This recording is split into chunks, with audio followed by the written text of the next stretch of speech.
Teisha Bader with Shalom TV's News Update. As you may have seen on IBA News, two Munich 11 widows, Anki Spitzer and Ilana Romano, had met Wednesday with IOC President Jacques Rogue for an in-person appeal to hold a moment of silence for the Munich 11 at the opening games in London on Friday. Rogue once again refused. William Daroff, Vice President of Public Policy at the Jewish Federations of North America, which has helped lead efforts in support of the Minute of Silence, responded today expressing his sadness and disappointment at the IOC's rejection. Daroff also took the opportunity to thank Spitzer and Romano for their courageous leadership and said, in spite of the IOC's indefensible decision, we know that so many others around the globe will embrace the Olympic spirit and come together to honor the memory of the slain Israeli athletes and coaches. And indeed, many are. At 11 o'clock Friday morning, a moment of silence will be held outside the Israel consulate, observed by Ambassador Ido Aharoni, the Consul General of Israel in New York, together with Jewish and other community leaders and elected officials, in honor of the 11 Israeli Olympians who were slain. Thursday morning in the U.S. House of Representatives, 1-minute speeches were given by various congressmen and women, in which after a few words were devoted to a moment of silence held to pay tribute to the Munich 11.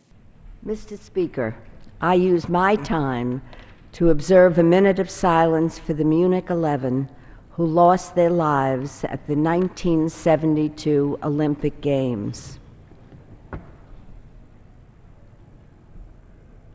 This was followed by another tribute outside of the U.S. Capitol building, led by Congressman Elliot Engel, Congresswoman Nita Lowey, Congressman Steve Israel, and Congressman Richard Hanna.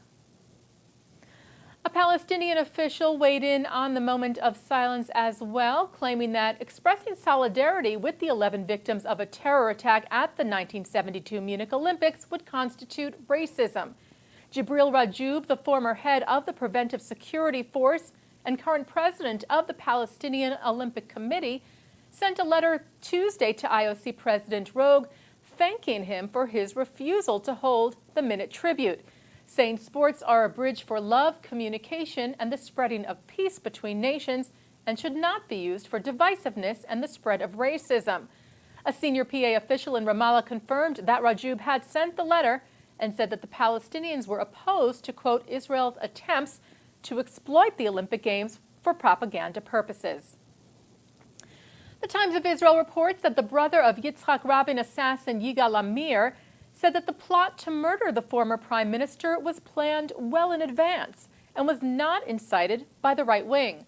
Chagai Amir, who was recently released from Israel prison after serving 16 years for his part in the plotting of the assassination, posted on Facebook that he and his brother decided to murder Rabin 2 years beforehand, after the signing of the Oslo Accords.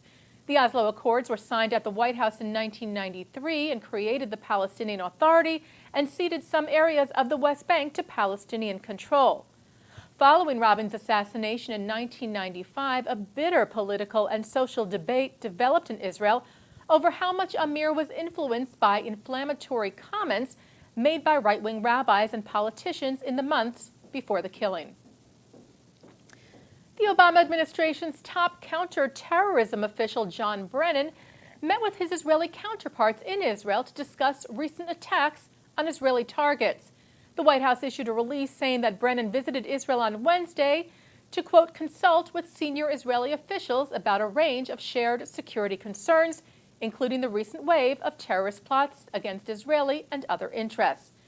Brennan also met with Palestinian Authority Prime Minister Fayyad in Jerusalem.